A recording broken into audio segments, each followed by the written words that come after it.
Gold tumeketi kitako taratibu sasa kuingia katika mdahalo mzima. Kazi kwa Kongina. Thank you so very much for joining us. And in case Saindo una land Kenya's gold, you're right on time for our gold conversation. And today we are focusing on the aquaculture industry with a special focus on ornamental fish. Yani wale samaki wa supu. In Gen Z language, I believe our guest is a Gen Z. 14? Super. A long little. Now, to speak to us a lot more about this very unique fish, we're joined by John Eric, who is an aquaculture expert with over 10 years of experience in the entire fish value chain across East Africa. Thank you so much for making time to be with us on the program today. And I just want to start from the very beginning. Do we eat ornamental fish? Are you allowed to eat ornamental fish? No. Why? Well, we grow the fish for their beauty, actually, right, not for their culinary values. So there are a number of reasons. One is aesthetics and cultural values. So ornamental fish, example, koi fish or koi carp or goldfish, have very specific cultural values in some communities. So an example is Japan, where it's hugely farmed. It's a sign of luck. In China, it's a sign of wealth. So it's their aesthetics. The other one is how we grow them. So you'll see some of their feed have additives for the color, the chemicals you have in your aquarium. So they're not fit for consumption. But then if you look at the flesh of most ornamental fish, they don't have that fish texture that we like in, say, tilapia or catfish. So if you tried it, I'm sure you won't like it. Yeah. Good. Asante sana. Nitatumia lugha ya Kiswahili na karibu tena. Ni kuulize swali kuhusiana na potentiality, wacha niende Kiingereza kidogo, kuhusiana na ornamental fish katika taifa la Kenya. Tupatie taswira kuhusiana na namna tunaangazia siku zinazokuja, na je, tutafika mahali kila mtu atakuwa anafahamu kuhusu samaki? That's a good question. Well, ornamental fish farming is about 3% of aquaculture in Kenya. So it's still a very small segment, but that in itself means there's huge potential. Right. So the actual opportunity is that it offers farmers and potential farmers a route to diversification. There's that much we could do with tilapia or catfish. They are limited if you look at water and land. So looking into other species, last week you guys were talking about rainbow trout, today we are talking about ornamental fish. So there's a route to diversification. There's also good market for it, actually. So the demand is good, so the potential is still very high. Expand more on that market, and when you're talking about that, we are comparing both local market and the international market. Kwa sababu unajua mkulima wa kawaida atajua mimi naeka tilapia kwa sababu restaurants all over want this piece of fish. The demand is very high. And here we are talking about an ornamental bird, fish, it's only being kept for its beauty. What is the demand like, both locally and internationally? Yeah, in general, if you look at fish, Kenya, we are net importers. We don't produce enough. We have to import.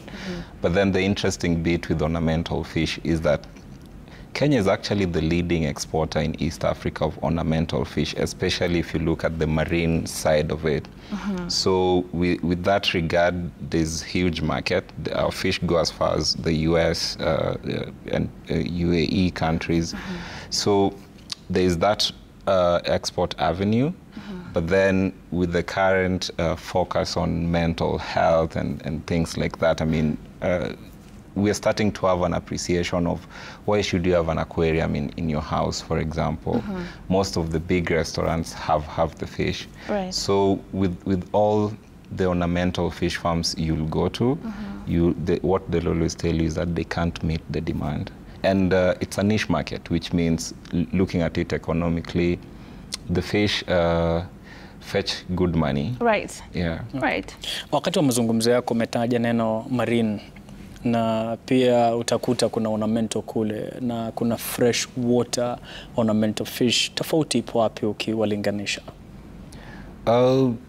Kwanza ni history. We started marine ornamental fish way before the freshwater, where we simply catch the fish from the ocean. So the angelfish, most of the reef fishes are caught, they're taken to a holding place and then exported or sold locally. But then with the freshwater, the sector is still quite young. It took us quite some time to learn how to breed them, because most of the species like goldfish and koi and even the guppies, they're exotic. So we had to first do selection and find the right species and breed them. So it's still a very small segment. Whereas for marine, we are exporting the fish. Right. Although on the marine side, it's also not very sustainable, because we are catching fish from the ocean. And most of the time you end up catching the small ones, you interfere with the breeding zones, and so the sustainability is in question. Right. Yeah. So a lot of times, even in that marine, fishermen will go there, wanatafuta their usual fish that they're looking for, whether it's the octopus and all that. So are our farmers at a point mahali wanajua this is an ornamental fish, they shouldn't catch this? Do they know the difference? Ama wao wakipata samaki, ni samaki tu wanachukua, and maybe they'll take something that, you know, we are not able to consume in the restaurants. Yeah. Are they aware about that? Is there enough education for them to know, ukiona hii, wachana na, haitakusaidia wewe, let somebody else who's trained to come and take the ornamental fish do that? How does that work? Because they can catch any type of fish when they're out there. Yeah, the thing with ornamental fish, you know, we said kumi na nne supu. It's hard to mistake them. First of all, they're very colorful, they're bright, and so most people would tell the difference between angelfish and the rest of the fish they would be catching out there. Say tuna, for example, you can't mistake it for ornamental fish. The biggest challenge when they catch it is most fishermen would treat it as a bycatch. Just the same way you went catching tilapia and ended up with omena in your net. Yeah. So most people would discard the bycatch. So you end up discarding the fish. But then if you look at it from a different angle, you realize it's actually good for the fish. Ornamental fish have more value alive than dead. And that's partly the reason we don't eat them, because you look at how much you need to sell it for someone who's using it for the decorative purposes, compared to someone who wants to eat it. The prices are different. So they're always better off alive than dead. So the fisherman who does not have water and oxygen to ferry this fish alive to an inland base, they have no use carrying the fish, because then they would be dead. Great, but there are the trained ones who go there specifically for catching the ornamental fish. Exactly. All right, great. Wakati pia unazungumza umetaja swala la breeding. Ukifanya ile tunaita selective breeding, unaangalia nini hasa? Yeah, so selective breeding is very critical with ornamental fish. Usually there are three things you have to consider before anything. First, it's biology. Is it fish that's hardy? Can it survive in a farming setup? You look at breeding. How easy is it to breed in captivity? So we have ornamental fish that bear live ones, so wanaza, and then we have those that lay eggs. So you need to differentiate and ensure you select the right one. The other thing we look for is aesthetics.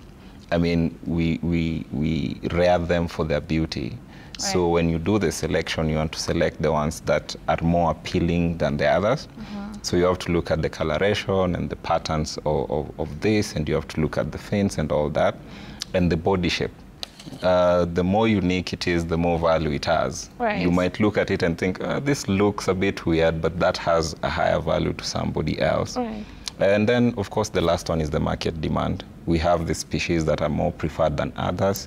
So as one who wants to breed, as you do selection, that's a third thing you have to consider. Which ones are those that are on high demand than others? Watu wengi wataitisha which species of ornamental fish? Yeah, so I'll give references to the two species that we grow the most. That's the goldfish with all the different types, the shabankin, the fantails, we have the lionhead, the yellow comet. So all this array of goldfish species. And then we have the koi carp. These fetch high value, but then even in the farm setup, farmers have a way of grading them. So there's grade A to grade D. A being the most valuable, so that how unique is the color pattern, how big is the fish, how does it look. So every farmer will tell you, this is my grade A, and so I sell it at this amount. So normally it's sold per inch. We don't weigh them in kilos. Most farmers would do 50 to 100 bob an inch. Okay. And typical size is about 3 inches. So a single fish would give you about 300 thereabout, because it's 100 bob an inch. So then compared to tilapia, where it's a kilo that would give you that 300 bob, you see the value. Yeah. So it makes you more money. Kuna swala pia umetaja hapo kwamba kuna wale samaki ambao wana ornamental kweli, lakini wanataga mayai tu, wengine wanazalisha wale wadogo. Ni gani nzuri ukilinganisha, kama ingekuwa wewe unakwenda shambani, ungekuza gani kati ya wawili? Wote.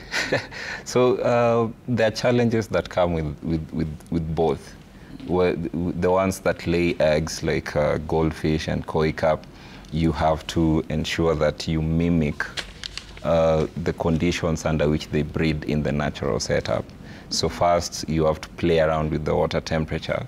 So in areas that these fishes are native to, normally we have the seasons. We have summer, spring, autumn, and that. So when you come from winter into spring with that increase in temperature, they start to breed.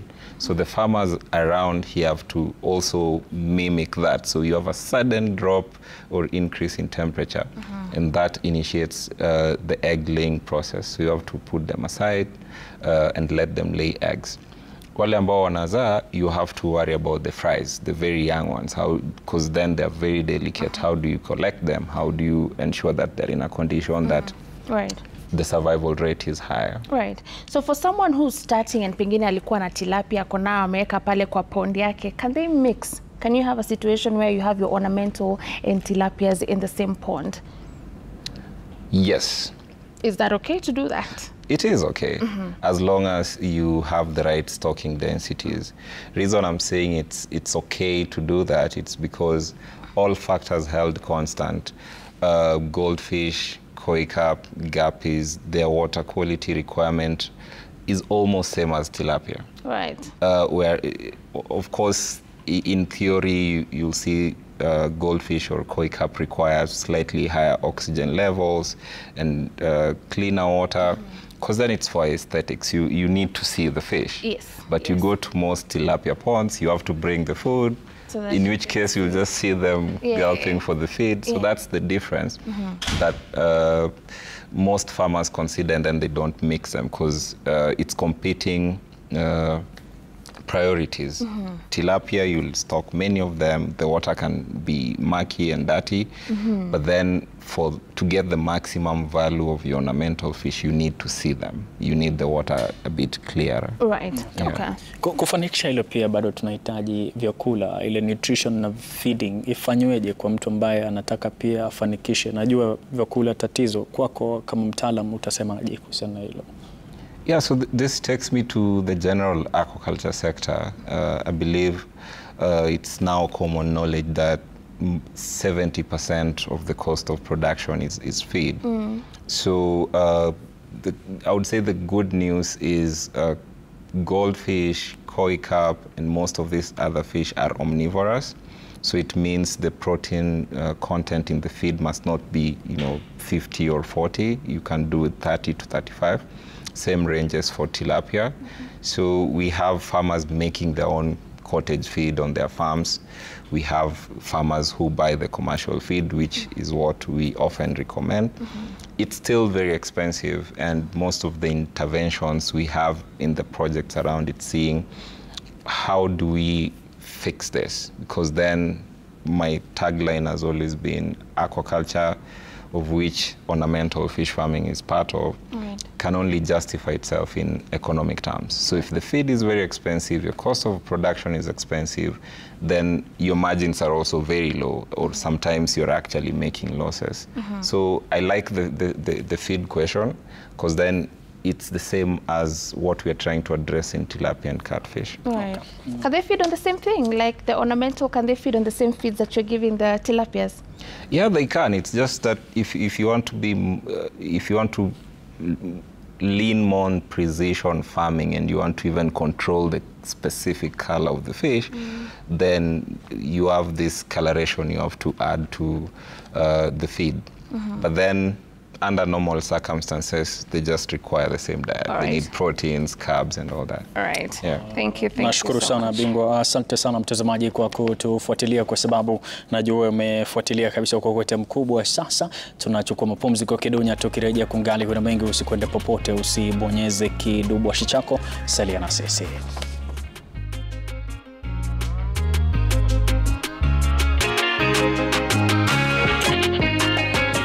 Asante sana mtazamaji kwa kukubali kujiunga na sisi tena. Ni kufahamisha kwamba kipindi hiki kinapewa udhamini mkubwa na vile ufadhili unaofaa na benki ya Cooperative, kumaanisha kwamba hapa unahitajika kujiunga na mashirika ya wakulima. Ufanikishe hilo ni kukufaa wewe, kwa sababu ukiingia katika mashirika ya wakulima utajaliwa kikubwa ambacho tunasema kupata utaalamu kutoka kwa mtaalamu ambaye anafahamu sana masuala ya kilimo. Tunamuita kwa lugha ya Kiingereza agronomist. Yule atakuja katika shamba lako kufunza mengi ambayo unahitaji wewe, na bila shaka iwapo pia unakuza ng'ombe ambao wanakuzalishia maziwa, bila wasiwasi utajaliwa kile tunaita milk chillers, na vile ni kufahamisha kwamba hawa ng'ombe watakupatia samadi. Hiyo samadi ambayo unapata kutoka kwa ng'ombe unageuza kuwa tope chujio au biogas katika shamba lako, na itakuwa ni raha sana kufanikisha hilo. Basi ni kupitia benki ya Cooperative, ingia katika mashirika ya wakulima na itakuwa raha zaidi. Na mpatie nafasi sasa dadangu Ngina abomburushe hili.